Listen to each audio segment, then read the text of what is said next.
All right, here we are again. Welcome, everybody, to the Muscle Science for Women Healthy Aging series. I am here with my wonderful, knowledgeable, awesome friend, Beth Lipton. Hi. There she is. And I was going to say we're talking about a topic today that's very near and dear to both of us, obviously, but I would say probably every topic is. So, that's maybe not the best the best intro, but here we are. I didn't prepare another one. But today we're talking about pregnancy and pregnancy specifically in, I don't know, can we say middle age? I mean, 30s is late 30s. Late 30s isn't really. It is? It Okay. is. Yes. Okay. If you're looking at what the expected lifespan is, I late suppose. Yeah. 30s is solidly a middle age. I can Ugh. say that as someone in their 50s. Right, right, right. Right. So we're talking about pregnancy as a relatively, in the medical community and maybe in previous generations' eyes, older women, right? So you can call it geriatric pregnancies, which some people still use that term. A lot of things I'm hearing now, it's more advanced maternal age, which I don't know if that's better. Maybe it does sound better than geriatric. I don't think anybody wants that term used to describe them ever, especially if you still have a 3 in front of your age. But anyway, this is something that applies to both of us. We both had children in our, mid to late 30s. And the cat being out of the bag by the time this is posted, I am pregnant again and Yeah. at 40.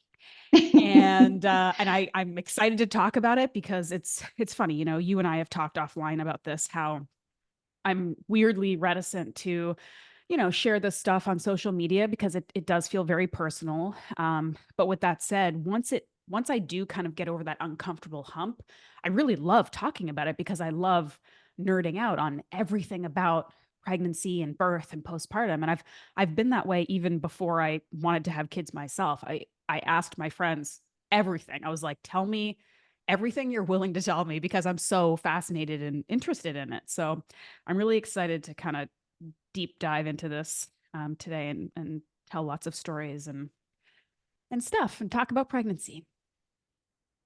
I mean, one thing I think bears mentioning, and one thing that you and I definitely talked about before you got pregnant the first time is so you were 38, right? When you had Magnus. 37. I was 36. We were 37. the same Okay. age, right? You were I 37. was 37 when I got pregnant with Dylan and 38 when I Okay. had her. Okay. So right about the same Yep. time. So we both had unmedicated births. Yep. Um, and I say that not to in any way shame or look down upon anybody who had a baby any other way, because any way you do it is a good It's way to do wild. it. Yeah. Yes. I would say though that I felt much more discouraged by practitioners until I switched to a midwife who was like, you can totally do this. But regular doctors soundly discouraged me, and mentioned my age as part of the reason why, that it was just like automatically more complicated because I was, over the magical age of 35, which ended up being completely ridiculous. It's so bizarre. It's so bizarre. And Mm-hmm. honestly, I think one thing that is going to happen in this episode, and so everyone listening, you might have to take this a little bit with a grain of salt, but you and I are very strong supporters of midwifery.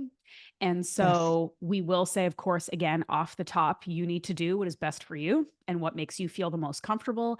And whatever you choose that's best for you is what's best for you.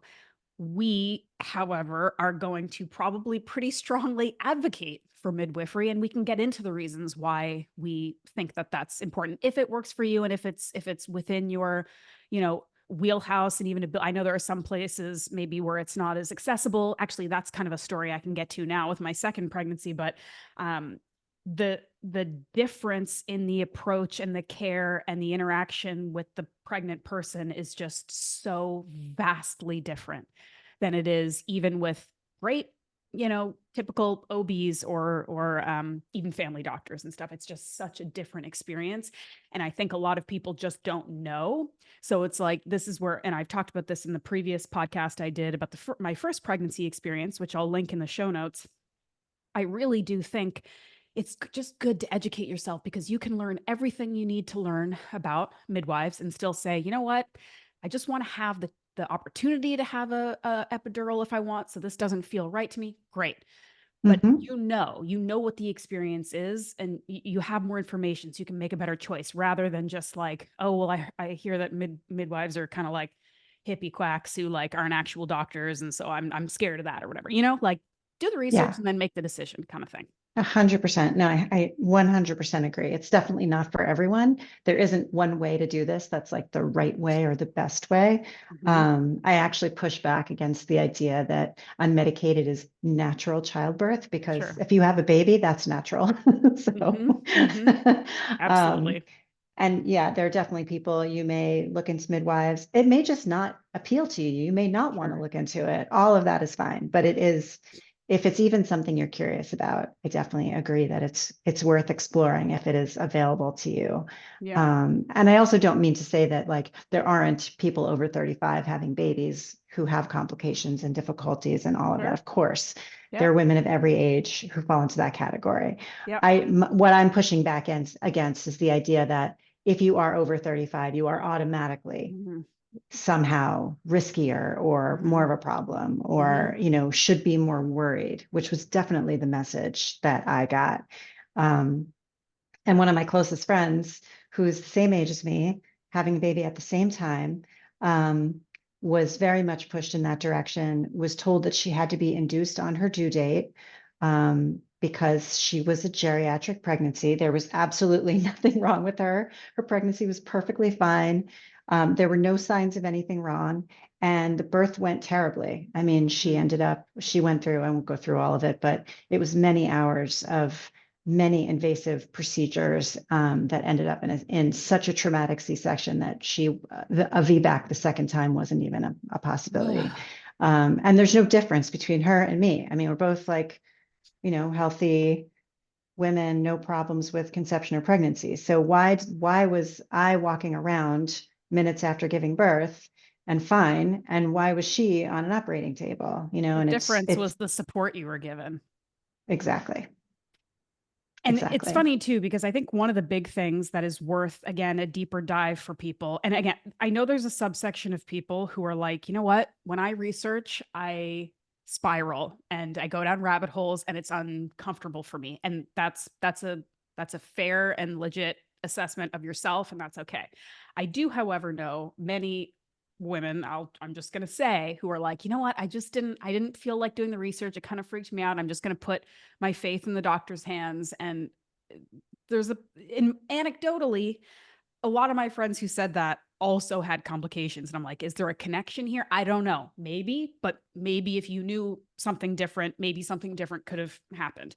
But anyway, that's just a quick aside. But in terms of risk factor, I think that it's important to look deeper at some of the fear mongering and the scary numbers that you may be told, and think a little bit about more about this, because I would be really interested to see if we could compare the numbers of complications that occur as a result of increased interventions when we're talking about inductions for people, inducing labor before it happens, again, quote unquote, naturally, versus the risks that are so commonly associated with the reason why you do an induction, which is what I'm told for both my first and now this pregnancy, is they induce with older women because of the risk of stillbirth.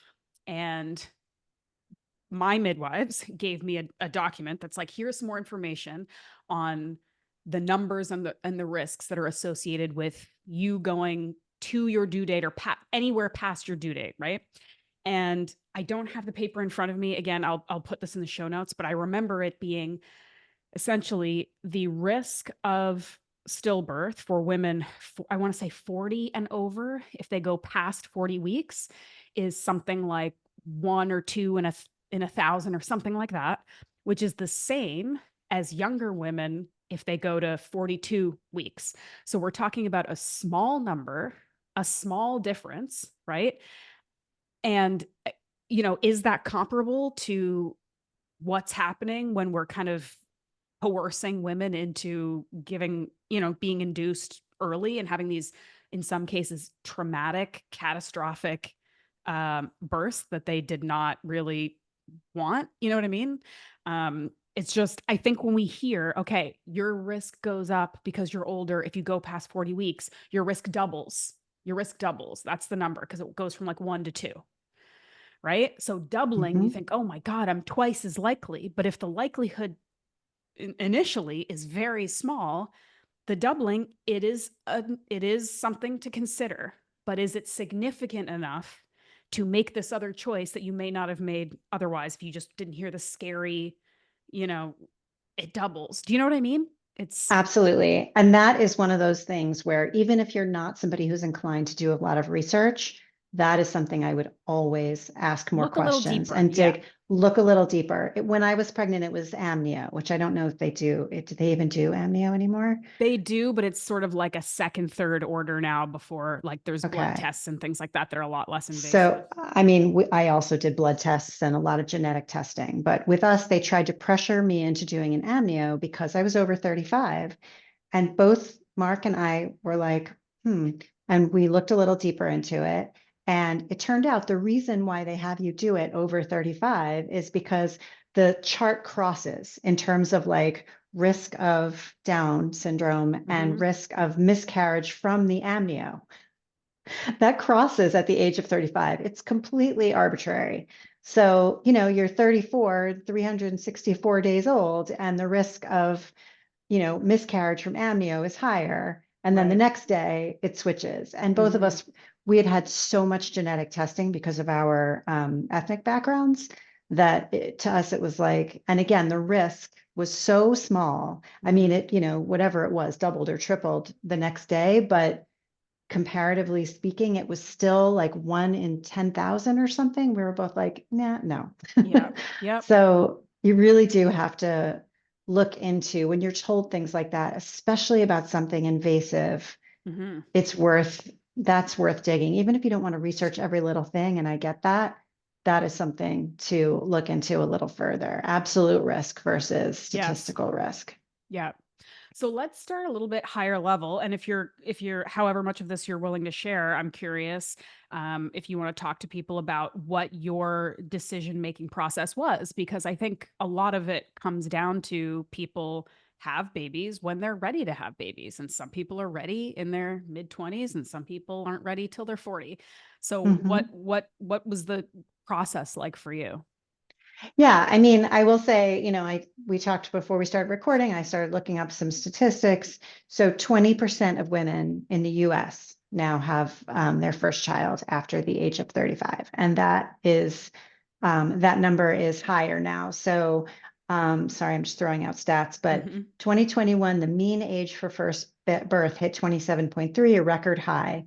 The share of people in their 30s and 40s giving birth has continually increased since 2000. So, Hmm. this is becoming more and more common. And I think it is, as you say, partially decision making. And I think just for a lot of people, it's just not being able to afford it, especially Sure. here in the US where costs of everything are crazy and costs of having a child are insane. For me personally, it really was just I was married previously and divorced. And so I didn't get together with Mark until I was already over 30. I was 33. And then we got married and wanted to wait a couple of years. Hmm. Neither one of us wanted to have a baby right away. Um, and honestly, I actually would have waited longer had I known I was going to get pregnant so fast. Right. We we assumed it would take at least 6 months and probably more like a year because that's what everybody tells you. And then boop, first time out, Hmm. Hmm. knocked up. Yep. So it ended up being earlier than we expected. But it was really just a question of when we got together, and wanting to be together for a little while before having a baby. But I have no regrets. I am very happy that I was a little older. I was a train wreck in my 20s and Huh. just absolutely not, I mean, married to the wrong guy for one thing, but also just like not not remotely ready. Yeah. So my hat's off to people who are ready and who can do it well at that age. That just wasn't me. Yeah. Yeah. What about you? Somewhat similar. I mean, I lucked out and got the right guy the first time, so I was fortunate in that respect. And we were together for a while before we decided to have a baby, but my issue was more, I think, first of all, just sort of my own freedom, and really desiring to have my own independence and freedom, and that coming maybe from experiencing what I experienced in my childhood with some very unhappy marriages, and a mother who I love, but who, had 4 kids and had some of them younger and didn't get to do a lot of things in her 20s and 30s. And I wanted to do all the things. And I wasn't convinced that having a child would make my life better. In fact, I was quite convinced for a long time it would make it much worse. And it was just, again, sort of a mental space that I was in for a very long time. And similar to you, I have zero regrets of making the decision when I made it, because I really was able to do a lot of things that I believe I would not have done otherwise if I had had a child earlier. I was able to have a lot of life experiences and a lot of independence and a lot of fun that I would not have had if I was taking care of a child. And also, I have to say, probably the pandemic, which is a thing. Lots of people are just like, well, we're stuck in one place. I mean, are we going to do it or not? And that's kind of what happened. And it was wonderful. And I'm glad we did it, but I'm glad we did it when we did it. Um, the second time around has been a different mental journey for sure. It's interesting because I spent so much of my life just being like, having a kid sounds like a terrible idea, frankly, for me. And then really having a change of heart in my own personal maturity. And I think that that's a thing that happens to a lot of people. You just change your mind, right? You have different goals and desires for your life, and maybe you see other examples of families that inspire you, and you just kind of make a different decision. And that's what I did the first time around. And we talked about it a fair bit, but it was kind of one of those things where we were like, we're not into this, and then suddenly we are. And then we tried and we got pregnant, and the rest is history. The second time was actually a lot more fraught, and I don't know if that's uh I don't know if people listening might be like, yeah, I felt the exact same way, or if they found it easier because they were like, well, we've already got one, we might as well just, keep adding. But we really had this conversation, and I've had many conversations with you, as you know, while we were kind of in the decision making process, where I was really torn. I'm like, we've got this one beautiful baby, and life is getting a little easier. He's getting a little older, and I'm starting to kind of see what the next phase looks like. But I also recognize that, I'm getting older, and I'm at an age where I'm not afraid of how old I am, but I don't want to wait unnecessarily for no reason if I do believe I'm going to do it again. Mhm. So we had lots of conversations spanning months, probably close to a year. We were having this conversation, yes or no. And we really spent a lot of time thinking. And when we decided, let's give it a go, similar to you, we're like, well, we're 40 now. We're healthy people. We have no reason to believe this will not work, but we have no reason to believe it's going to be like a super easy process either. So let's give ourselves some time. Immediately knocked up to the point where I was not actually prepared for it, which is funny because everyone's like, you talked about it for like a year. Like, what? You didn't think it could happen? I'm like, I really didn't think it was going to happen immediately. So I kind of had to come to grips with like, oh, shoot, this is actually happening again. And it's really just been such a different, and I think this is one thing that's common. A lot of my friends tell me like the second pregnancy is almost always so different, whether it's mentally or physically or both, than the first one. And it's just been an interesting experience so far. I'm just into entering the second trimester now. How different of a experience it's been, not worse necessarily, just very different. And I'm grappling with feeling older, and feeling some having some questions and having some concerns now about being an older person, which is funny because, again, I was 37 the first time, technically still in the same category, right? Of like, you are an, advanced maternal age. I'm not that much more advanced. I'm only a few years more advanced now, but I do feel differently about it. And so it's been interesting kind of working through that so far. Yeah. Well, I want to sort of dig a little deeper on that because I do think that there's a big difference, not chronologically, but psychologically between being 37 and being 40. You also now have a toddler, arguably at the most challenging age. In my experience with one kid, 3 is the most challenging age. And I have a Oof. 15-year-old girl. So, Yeah, that's saying um, something. yeah, I really believe that's true. So you're in a different place externally as well as internally. So Yeah. I would love to hear if you feel like sharing, and I bet this would be really helpful to listeners, like what what specifically feels different to you Hmm. um, between being 37 and being pregnant and being 40 and being pregnant. Yeah. It's funny because I was thinking about this a little bit the other day, and I think it's more concerns about later. Like, I'm not particularly more concerned about being pregnant and giving birth again. I have a little bit more I don't want to say fear. I have a little bit more, I don't know, trepidation around it because now I know what's coming. Like the first time I was just full of of ambition. I'm just like, I'm gonna do it all the best I can. I'm strong and I got it. And now that I know what it really takes, I'm like, oh man, I gotta do that again. Like the breastfeeding stuff, like all that's happening again. So that it gives me a little bit of I'm a little bit anxious about it, but it's also balanced with but you have done it before, right? So you can do it and your body can do it. Now your body knows how to do it. So maybe you'll surprise yourself and it'll be easier.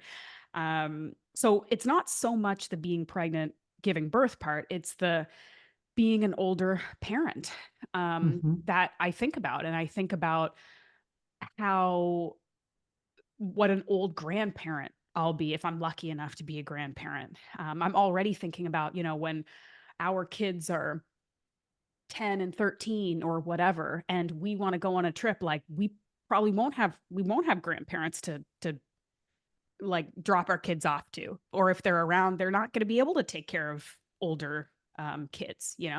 We don't have, Mhm. I have some friends who are younger parents and they've got these lively, mid 50s, late 50s grandparents. And I'm like, that's not going to be me. I'm going to have a teenager. And again, it's not necessarily like an out and out terrible thing. It's just things that I'm thinking about being an older parent as my children get older and making sure that I'm going to be around as long as possible for them. And, there's of course the flip side that anything could happen any day and you could be the healthiest, Mhm. youngest parent and still something terrible could happen. So, you know, these things are a little bit out of my control, but it is it's something I think about. And I was a little bit stressed this time, as I was saying, like going back to the midwife thing. I had the midwife experience the first time. I gave birth in a birth center. Like you, I pieced out and went home 2.5 hours after I gave birth. Like it was a very, very positive experience in terms of the medical and attention that I received from my like care team, right? And so this time I'm in a different province. I live in Canada. I live in a different place now, and I wanted to try and recreate that experience as much as I could. And I'm sure similar to the states, the options available vary widely from place to place where you live. And where I did live was the biggest province and had a ton of resources. And where I live now is less so. And the medical system is not so hot here in terms of just resources and accessibility. And I don't have a doctor, I don't have a family doctor. And I was really worried about being able to get a midwife because there are very few midwives here. And it was a really big stress in the first trimester because I was basically being like shuffled around to just sort of whoever had time to kind of talk to me, and I was going to be immediately linked up with a surgeon, like an OB, because I was 40, right? Um, and again, that's not necessarily a bad thing. And if I require the services of an OB, I will be so grateful for them. And I am also lucky that where we live, there's a really, really good, it's a really good children's and maternity hospital. Like we have a really great resource in that respect. But I wanted to have a low intervention midwife at a nice chill birth center birth. Again, that's what I wanted. And I kind of figured I wasn't getting it. And it was stressful. So flash forward a little bit. I don't want to make this like too long-winded, but I did end up securing a midwife team. And I think part of it's luck, part of it is screening, and we can talk about the screening side of things. But I now have a team that I know, I get 30-minute to hour long meetings with them once a month until we get closer to the end. And then it's much more frequent. They do house call, aftercare for like 6 weeks. So I don't have to get up Amazing. 2 days Hmm. after I give birth and drive through a city to go to a hospital to get my baby weighed, right? The level of care is just sort of it's incredible. And of course, this does not cost extra in Canada. This is the same free resource as having a doctor. Um, so that part has been taken care of, but I also like live in sort of the country a little bit. There's no birth centers. I will have to give birth in a hospital. And again, this is such a privileged thing to be concerned about, but I'm not pumped about it. Like I don't really want to go to Hmm. a hospital. I don't want to, and I don't have to, but I don't really want to like stay in a hospital for a couple of nights. I've never, knock on wood, stayed overnight in a hospital. I don't really want to. And I don't have to unless there's a complication. Um, but just things being a little bit different, and it stresses you out. And then to your point about I already have a kid, I am worried about being able to juggle these things. I'm worried about if something happens, and I already have the responsibility of a child. And so there's just sort of more worry. And I think maybe every time you have a kid, because I'm sure this happened with you too, when you have a baby, you address your own mortality, right? You're bringing a Hmm. life into the world that you're responsible for, and you have to think about that. And are you going to be around? And how is it going to be? And what's it going to be like for them? And so I just am kind of thinking about it all again.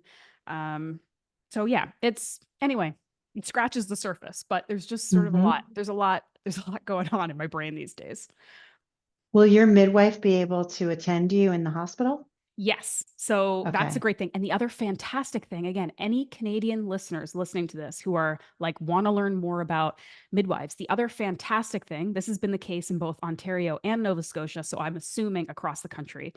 The other wonderful thing is if you have secured a midwife um, care team, if for some reason you risk out of midwifery care, so if you get gestational, actually, I think you can still stay with them with gestational diabetes, but if you get some kind of condition or some sort of high risk thing, or if you are required to get a C-section or Preeclampsia, something like anything that. like that, you will be assigned to an OB or a different, care provider, and you can still maintain the midwifery team. So they will still work alongside the OB and still help you afterwards. So again, you still get that kind of just next level of care alongside the you know whatever That's specific amazing. attention That's you amazing. need. I mean, that's the best of all possible worlds. That's it. And so the other Yeah. thing too is I never had the first time when I was 37, I never had any of that encouraging me or like you think you can do this without medication. Okay, we'll see. Like none of that. No one talked about my age, no one talked about my weight, no one talked about the higher risks. If things came up, we addressed them, but it was none of this like, well, get on the roller coaster now because you're 37, so this is probably going to happen. You got to worry about this. You got none of that. And Hmm. exact same with the team now, even though I'm 40, like they're just like, all right, let's talk about how you're feeling. Let's check your blood pressure. Let's go get your ultrasound, whatever. There's no sort of like, I'm just going to pre-worry you about all the things that could happen. It's like, Yeah. let's just move along with your most likely healthy pregnancy. And if things happen, they happen and we address them. It's just a completely different vibe. So much Well, better. I think, I mean, you just made a point that I think is so important for every pregnant person, no matter what age you are, which is not doing what my grandmother used to call borrowing trouble. Mm-hmm. So not assuming that there are going to be problems before there are any. And this was something, so until I started meditating, I was always like a huge worrier. I'm still a worrier, just less so and more aware of it. So I don't tend to spiral as much thanks to meditation. Mm-hmm. But having a baby was pre-meditation. So I was definitely in that phase of life where I was just, sort of would worry about everything all the time. And Mark was the one who was like, we're not doing this for this pregnancy. Like, everything's fine. Like, you're healthy and everything's fine. So let's just assume everything's going to be fine until we have something to worry about. And that was like his mantra the entire time. And it had such a huge effect on me. And I think ultimately, whatever is going on with you, obviously, you're literally connected to your baby. So whatever stress hormones you have going on, all of that's getting passed to the baby. So having that sense of calm and that sense of like, there is nothing to worry about here, I think makes a huge difference. So if you are, whether you're older or not, if you are pregnant or thinking about getting pregnant, just finding those really mindful ways of keeping worry at bay. I recommend not reading What to Expect when you're expecting, because I found that book to be like, they should call it like what's probably going wrong, Yeah, like what to what you worry should about when you're expect, expecting. what Yeah. to worry about. Yeah, I hated that book. So Yeah. don't read that book. Yeah. Um, there are other ways to get information in a calmer and more encouraging fashion. And just surround yourself with people who are going to help you to feel positive and feel calm. And I don't mean to be like all woo woo, but I really do think this makes a huge difference. Um, and part of the reason why I switched from a doctor to a midwife in my 7th month was because I had this conversation with her where I said I wanted an unmedicated birth, and she laughed in my face. And she said, well, everybody says that. And then your labor pains hit, you'll change your mind. And the second I heard that, I was like, nope, because I had had this experience throughout my pregnancy of the power of suggestion. And I did not want that negative voice in my head. I did not want that person who was like, oh, come on, just take the shot. What's the big deal? Because I really didn't want the shot. So yeah, I would say it's really important to not borrow trouble and to expect everything is fine until you hear otherwise, and shut out all those voices, including people who tell you their horror stories, because you don't need that. That is not helpful to you. That is someone else under the guise of sharing, essentially just trauma dumping on you. Yeah. And you don't need that. So shut that shit down. Yep. Like, get away from those people. Don't let them finish their story. It's not rude. Say, you know what? Can we table this conversation until after I'm through with the pregnancy? Because right now, this is just going to worry me, and that's not helpful. So let's talk about something else. Yeah. But surround yourself with people who believe in you and believe in what you're doing. Get yourself a mantra that's all about positivity, and just don't worry until there's something to worry about. I've said this to you offline when we've talked about our different birth experiences, and I still wonder, like, what did that doctor stand to gain from saying that to you? You know, like, Yeah. even inside, if she was thinking, yeah, right, we'll see when the birth comes, why would you say it? I don't understand. Why wouldn't you want to try and be supportive? Why wouldn't you just say, okay, if that's your plan, great, we'll work towards that goal? Why wouldn't you just say hmm that? I don't get it. I Well, just don't P.S. get This it. was the same. This was the same doctor that my friend had, who told her she had to be induced on her due date. So, Sure, sure, sure. this is not me knocking doctors. I love doctors. I think the good ones are incredible, and thank God we have them, because we all need them at one time or another. Um, but just like every other profession, there are good ones and there are bad ones. Yeah. And this wasn't a good one. And I'm just so grateful that I had the opportunity to switch. And my midwife was incredible. And just to reassure you, I had a midwife birth in a hospital. Yeah. And it was, I mean, I have nothing to compare it to. I'm Mhm. sure, a birth center would have been incredible, but I found that a hospital birth with a midwife, to me, was like the best of both worlds. Um, and I know I've told you this, but Mhm. for the listeners, while I was having her, the monitor number kept going up and down. It turned out the cord was wrapped around her foot, but of course you don't know that. So they wouldn't let me get in the tub, and which I really wanted, and that sucked. But every time the number would go crazy, the doctor would walk in, and the doctor was like this young guy, probably in his, I mean, I don't know how old he was, but he looked so young to me. And my midwife was like in her 70s and has been doing this forever, and has, birthed like 6,000 babies or something. So the doctor would walk in, and she would go over, and they would have a conversation and he would leave. And this happened at least 4 or 5 times. And the last time it happened, she sort of like took me by the ankles and was like, excuse me for a minute. And went over there. And I don't know what she He said, said to that doctor, but he turned bright red and scurried out, and I never heard from him again. we do not need you, respectfully. Like, Yes, get out of get here. the fuck out. Yeah. Yeah, but it went fine. It went all went beautifully. It all went fine. Yeah. So yeah, and Yeah. then the midwife experience was excellent. So Yeah. anyway, um, I think Yeah. it's going to be great. I think your experience is going to be great. Different from your first, but not bad. And possibly not that different because again, even like the hospital that I'm going to, like they have birthing tubs. Like it's probably very similar to the birth center suites. It's just sort of like something mental I have to get around of like being in a hospital because I've tried so hard to Mhm. sort of not medicalize the experience. But of course, I'm grateful to have the resources, and that's the reason why I don't wish to give birth in my home because it's too far away from somewhere a hospital, should I need it. But going back to the sort of the mantra, the getting in the right headspace, even the meditation thing, I want to talk about that a little bit because you are somebody who has been incredibly dedicated to a daily meditation practice, and you have said that it's really benefited you in a lot of ways, and it's super impressive, the consistency. I mean, most people aren't that consistent about literally anything in their life, like brushing their teeth, as you have been to meditating. And I think that's really impressive.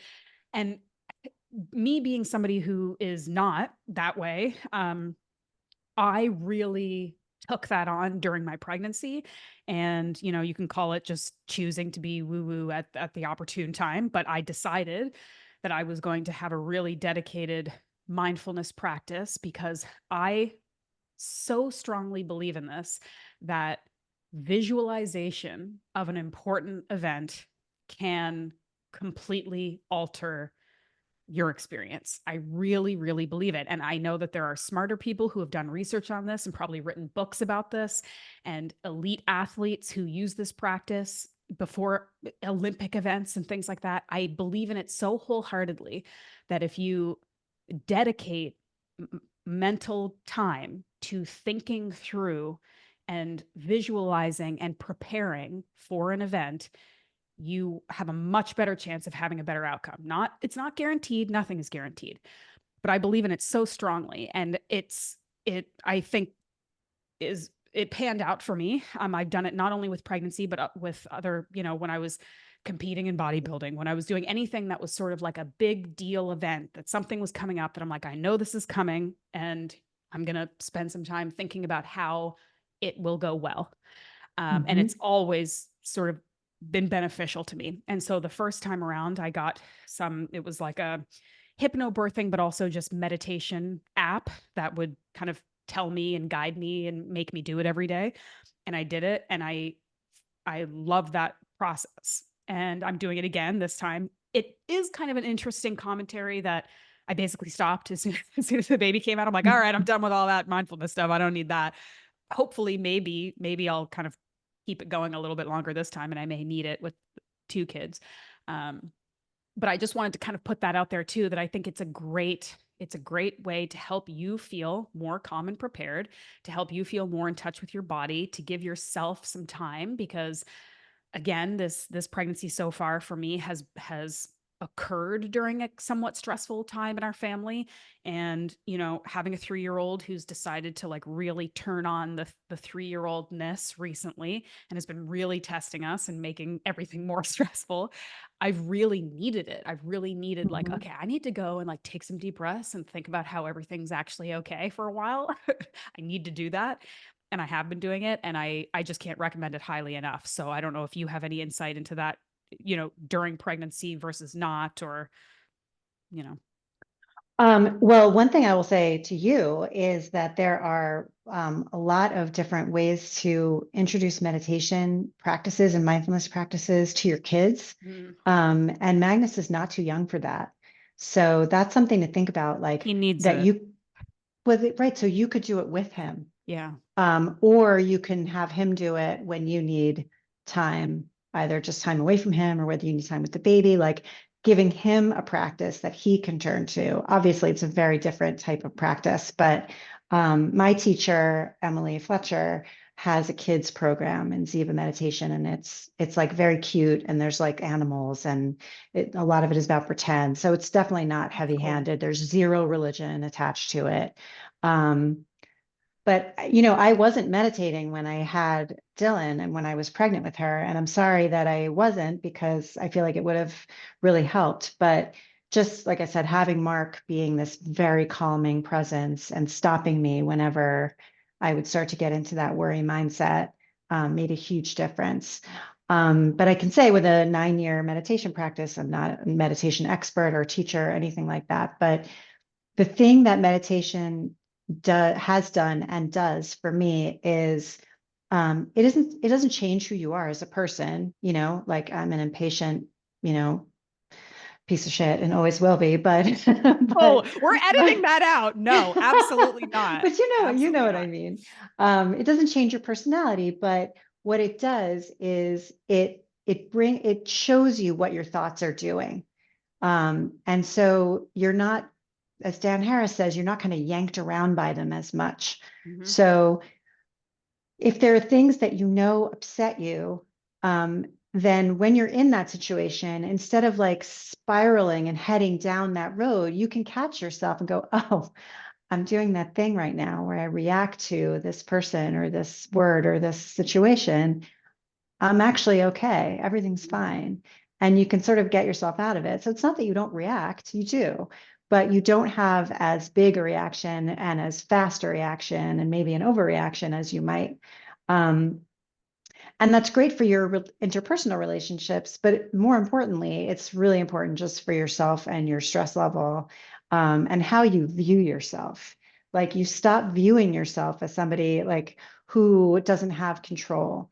And just like, the all the sort of like tiny habits people will tell you, if you want to start working out, start with like one push-up a day, Mhm. because once you do one push-up a day for 10 days in a row, suddenly you are a person who exercises, and that makes it easier to have like a bigger um, exercise practice. I Mhm. think the same thing is true with mindset, where if you are not a person who freaks out at the smallest thing, if you are not a person who throws an expensive um, um, what's it called? Remote control across the room when it's not working and breaks it. Um, because technology not working makes you enraged. Lose it. Yeah. Yeah. So if you can get a little control over those things, it makes you feel more confident throughout other parts of your life as well. Mhm. So it has these ripple effects. It also affects, when I say it affects your interpersonal relationships, not just how you relate to other people, but also how other people are with you. So again, you and I have talked about this before, but I was my mom's caretaker when she was dying of cancer. And with cancer treatment, it's always like, what's happening in 3 months? In 3 months, you have another scan. In 3 months, you have another visit with the doctor. And old me would have just worried the whole time about the next 3 months and what's going to happen and what's going to happen at the next scan. But because I was deep into my meditation practice, um, I would catch myself and I would be like, you know what? Who cares? 3 months is 3 months from now. What does my mom need right now? What does she need today? How's she doing today? And because I felt like that, she felt more like Mhm. that. I was more of a calming presence to her. Mhm. So it really is it's such um, a small like investment of time. I mean, I meditate 20 minutes a day, and the return is just massive and Huge. it just grows and grows. Yeah. Mhm. So to bring it back to pregnancy, if meditation is not for you or meditation sounds scary and intimidating, which I totally get, start with just 3 deep breaths, like look up box breathing, Google box breathing, and do that 3 times, and see how much better you feel. And certainly do it if you ever feel upset or stressed, but even just build it into your day. So do that before you sit down to a meal, do that before you sit down to a meeting. um, just get yourself into the habit of taking 3 really deep breaths, Mm. and see how different you feel. I mean, it sounds like nothing, but it really makes a huge difference. Mm-hmm. And if you're curious about meditation, but you're super skeptical, as I was, I recommend reading Dan Harris's book, 10% Happier, which for me was the thing that got me to do it, because he was the ultimate skeptic and he started doing it and it really changed his life. Mm-hmm. Um, I studied, as I said, with Emily Fletcher at Ziva Meditation, but you can even just download an app. You can download Calm or the Happier app or Headspace or any of those apps, and they're guided meditations. So you don't even have to like be alone with your thoughts at first. You can just sort of Yep. um, experiment with it. And there's Um, pregnancy ones too, right? Like Gentle Birth yeah, app is a big one. That's the one I use. yeah, And yeah. there's others. Yeah. They're great. And the thing is too, the last thing I'll say about meditation, then I will shut the hell up about it, is that people always say like, I'm really bad at meditation.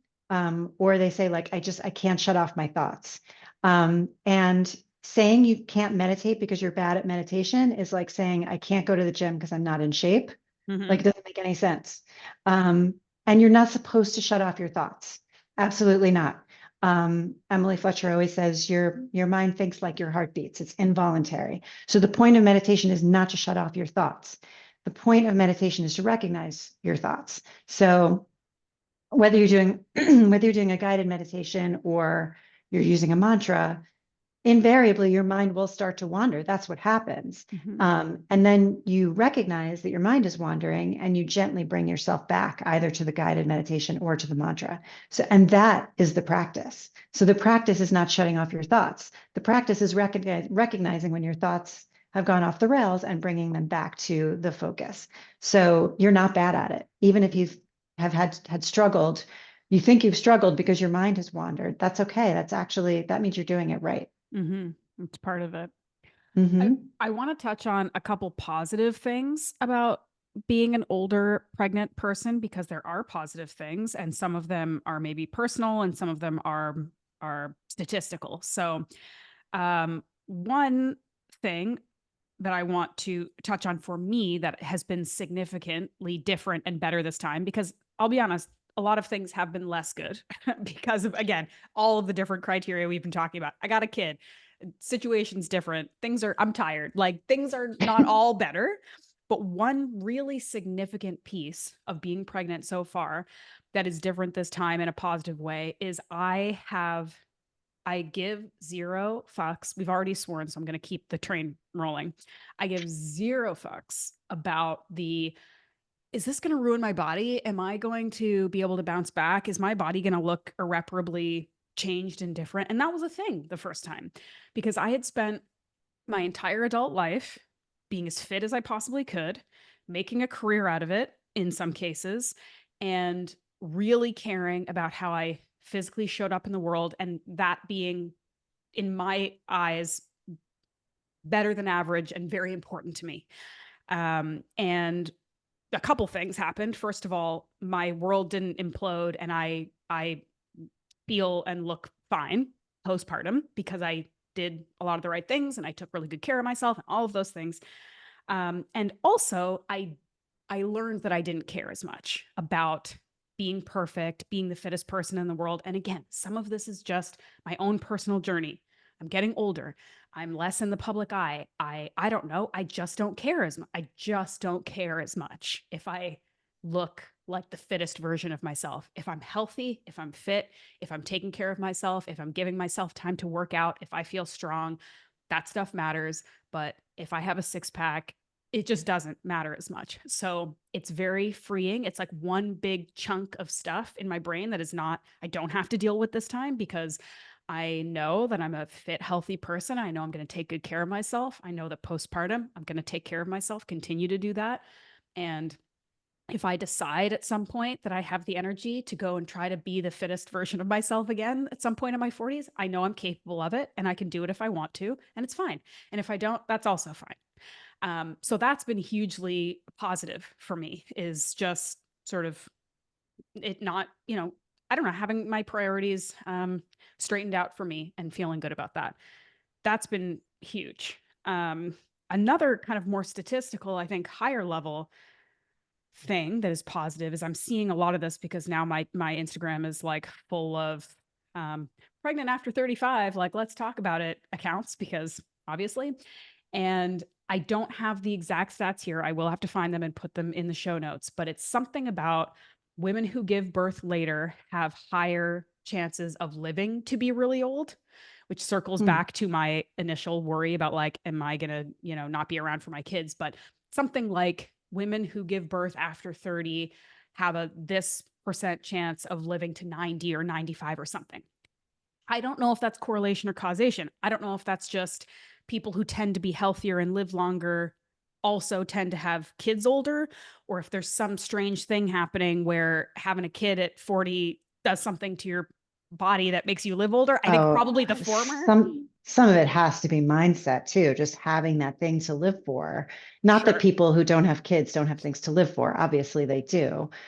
But the responsibility of a child and maybe grandchildren, I feel like would get Mm-hmm. into your head and body. But I didn't mean to interrupt. I'm No, sorry. no. I mean, but that's, it's just it's nice to hear some positive things. And of course, there's the positive aspects of people who oftentimes people who have children later are more maybe financially established. Maybe they're more established in their careers and their lives in general. They maybe, and this is self-reported in a lot of cases, that older parents tend to feel a little bit more confident, a little bit more calm, a little bit more kind of chilled out about the whole thing, maybe than younger people who have less life experience or what have you, right? Mhm. So it's not all bad. The stuff that we take as negative, the higher kind of physical and mortality risks, again, take them with a grain of salt, pay attention, because this is, it still remains that giving birth is one of the riskiest things a woman can do. It's incredibly physically taxing to create a baby and birth it, right? So that's true across the board. And depending on what country you live in, it's even more dangerous, right? So Mhm. not to Yep. scare people, but it's the truth. Mhm. It's a crazy thing that we do, and we do it healthily all the time, but it is still something that is worth putting your attention and your respect into. But it's not all bad doing it older. And also there's a cultural thing too, because I've been talking to some of my friends, and I will say the cultural shift towards it being much more accepted, much more common for older people to have children means that it's less of a like clutching pearls thing when you hear somebody being 45 and having a kid. Um, but culturally too, where, I had a conversation with one of my good friends who's Nigerian, and she's like, this, people are, we don't bat an eyelash at women in their 50s having kids. And I don't know if that's, again, specific to Nigerian women or if there are other cultures and I just don't know about it, where it's like, we don't even think about this. We get pregnant when we get Mhm. pregnant, and it happened. It is what it is. Um, so I think that that's really cool. Like just having it be more of a mainstream thing and less of a conversation. It's like, who cares how old you are? You decide to get pregnant. That's awesome. Um, with that said, I have had a couple, and this leads like segues into I think the next big topic. And I know we can't talk forever, so I really want to make sure we hit on this. But I still have had some kind of interesting responses to my second pregnancy. The first one being when I found out I was pregnant, there's like an online like telemedicine kind of thing here because so many of us don't have doctors. So I sort of like logged into this thing and I'm like, I took a pregnancy test. I'm pregnant. Like, what next? Like, somebody's got to let me go take a blood test or something. And, the doctor on call called me back. And the first thing they said was, I got a couple from different doctors asking, tentatively, and maybe this is something that I'd ask anybody of any age if it was planned and if I was happy about it. Right. And, of course, I'm like, yes. And the first one, this young male doctor who called me, and I could tell he was at, maybe early 30s. And he's like, no IVF. And I was like, no. He's like, so this happened naturally? I'm like, yep. He's like, oh, wow, congratulations. Like just this kind of mild surprise. this and I think it was extra because he was young, like if he was like a Right. 50-year-old doctor, he probably would have been, but he's thinking like, Right.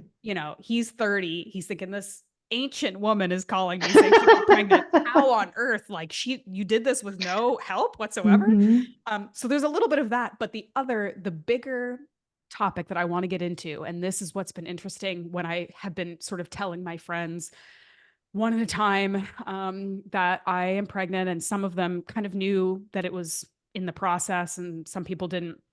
But a lot of people my age are talking instead about perimenopause. So a lot of Perimenopause. my friends, the conversations that we're having, it's about this maybe fear or this trepidation or this sadness or this frustration around changes that are happening to them and this inevitable, this is the next stage. Here we go. Like I've got this weight gain or I've got this whatever symptom that's happening and here we go, perimenopause, we're getting old. This is the new phase. Like this is where we're moving into. And instead I'm like, hey guys, I'm pregnant. And they're like, wait, what's happening? What's happening here? But those two things could be happening at the same time. And Yeah. this is what I think also makes being pregnant older a little bit spicy, because not only can you get pregnant amongst the symptoms and the turmoil that can be perimenopause, I have not experienced any of these symptoms yet. So these happen at different times for different people. Who knows when it's coming for me? But I could very well move straight from postpartum into perimenopause, right? Which Yep. could potentially be a pretty rocky road, because as we all know, postpartum is a really intense period of hormonal shifting. I think I read somewhere that third day postpartum, when all your hormone levels drop, it's like 100 times the hormone shift that you go through during puberty or something. It's like it's just wild, like hmm wildly high fluctuations, bottoming out. I mean, you wonder why you feel like a crazy person, right? Um, and so for all this stuff to be happening and with like breastfeeding and all this stuff that's happening, and then all of a sudden, I don't know, is my period not coming back because I'm breastfeeding, or is it not coming back because perimenopause is happening? And is all this sweatiness in the middle of the night because I'm still postpartum, or is it because I'm perimenopausal now? I don't know.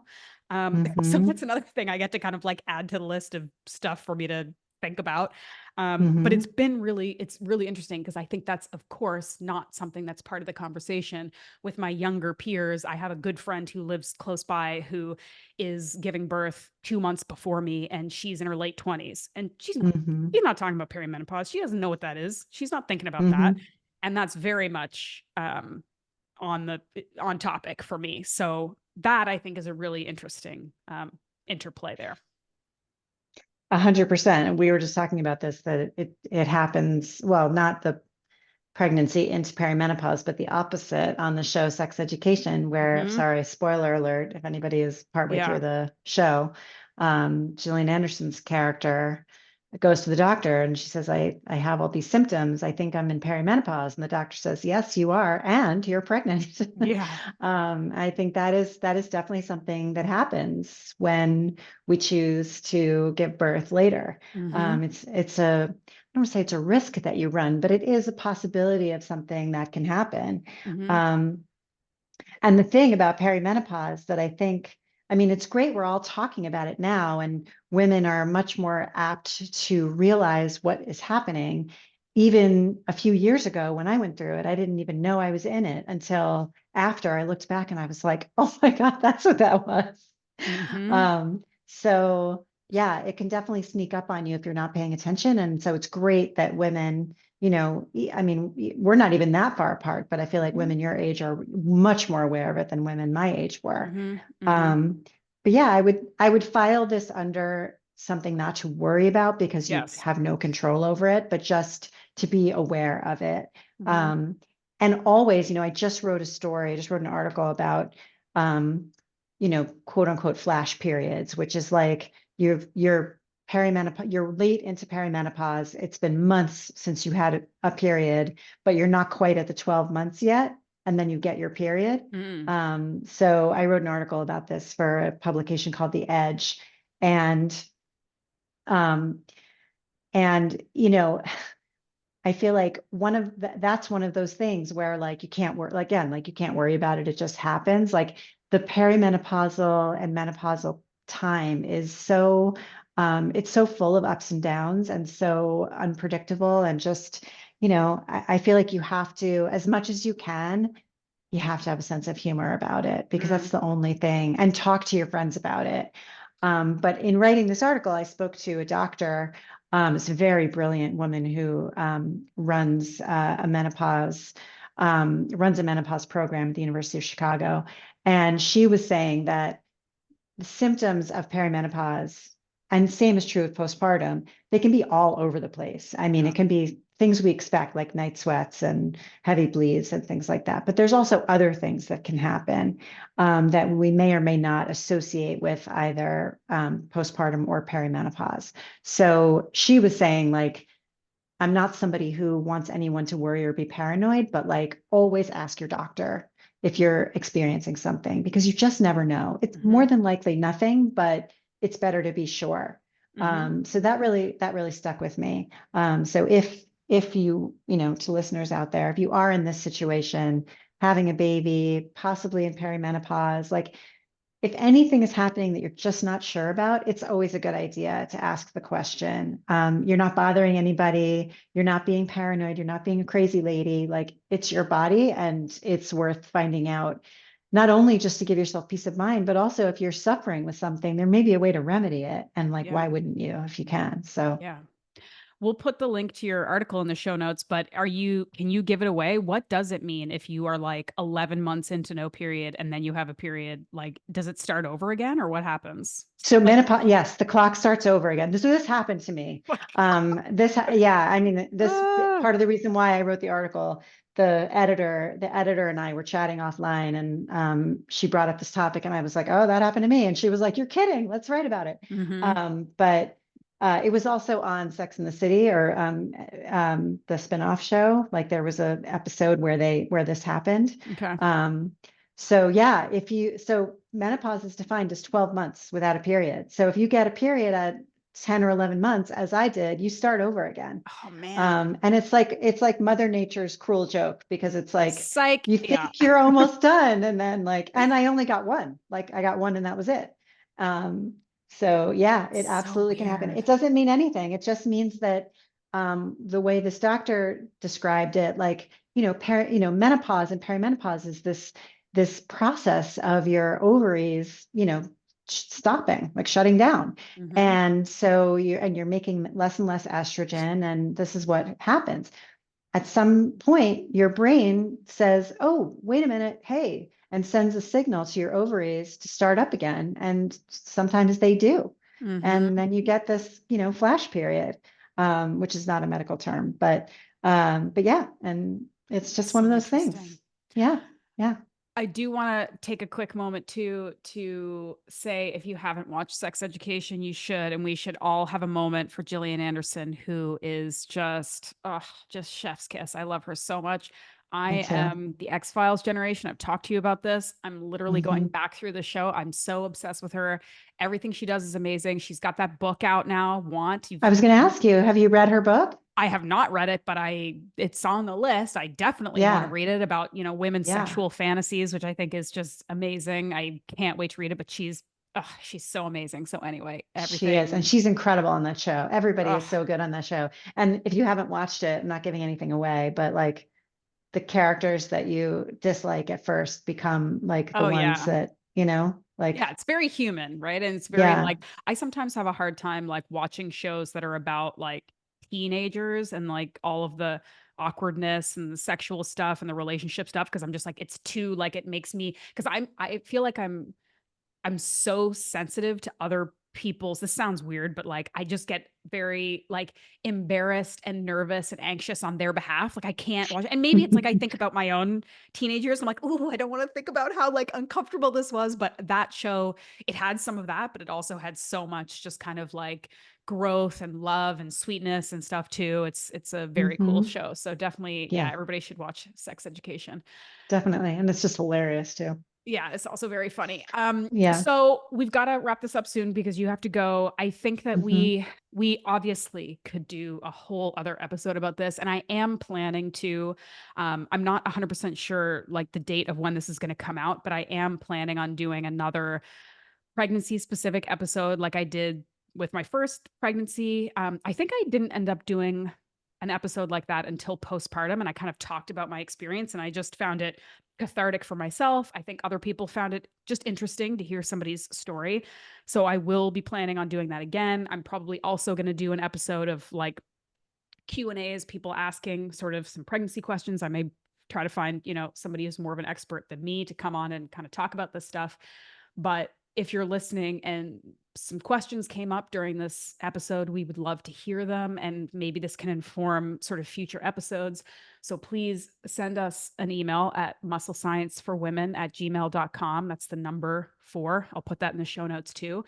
Would love your just feedback, anything you want to tell us. But I mean, we could talk, like, I have a whole second episode in me talking about how this one, this one's going to be a girl, right? I have a boy and now I'm having a girl, Mm-hmm. and all of Mm-hmm. the complicated and amazing emotions that are coming up with that.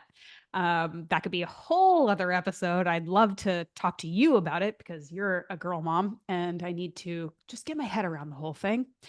Um, Well, I will talk to you yeah, anytime about yeah, being a girl mom. And I also am so interested in what you're going through because I only have one. So what you're going through, going from being a boy mom to girl mom. So maybe we should, yeah, separate from this yes, series, we should just yes, record our conversation about it because literally. I think a lot of people go through this exact thing, and it And is, I it can all mean, tie back to health because it's how sure. we treat our children is a part of Yeah. their health, certainly. And there is Yeah. maybe a generational thing, I don't know, where maybe it's not, maybe it's a tale as old as time, where if you have parents who you saw treat boys and girls differently, that Hmm. impacts how you feel, and it impacts how you may want to Yeah. raise your children, or the complicated kind of dynamics of being the mother daughter dynamic versus the mother son or whatever.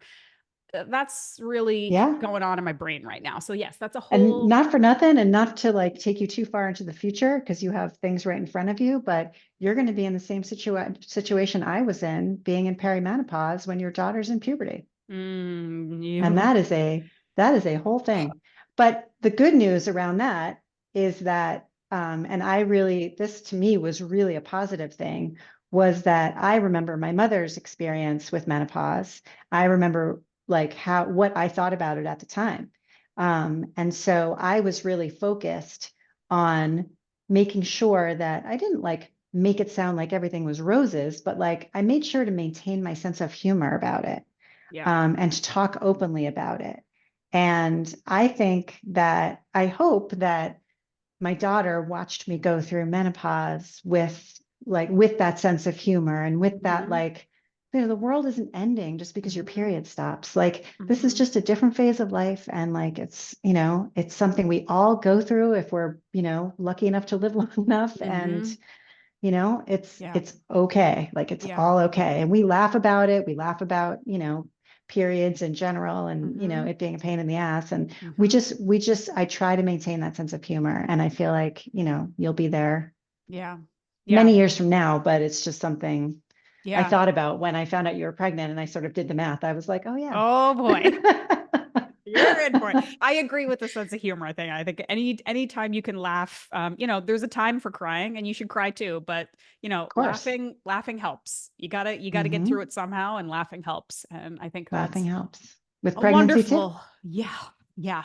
I think that's a wonderful place to end it. And thank you again for letting me vent. And this has been great. We've got a couple more episodes in this series. We're going to talk some more about hormones specifically. So we've got lots more coming. But as always, thank you to everybody for listening, and we appreciate you. And we'll see you next time. Thanks, everyone.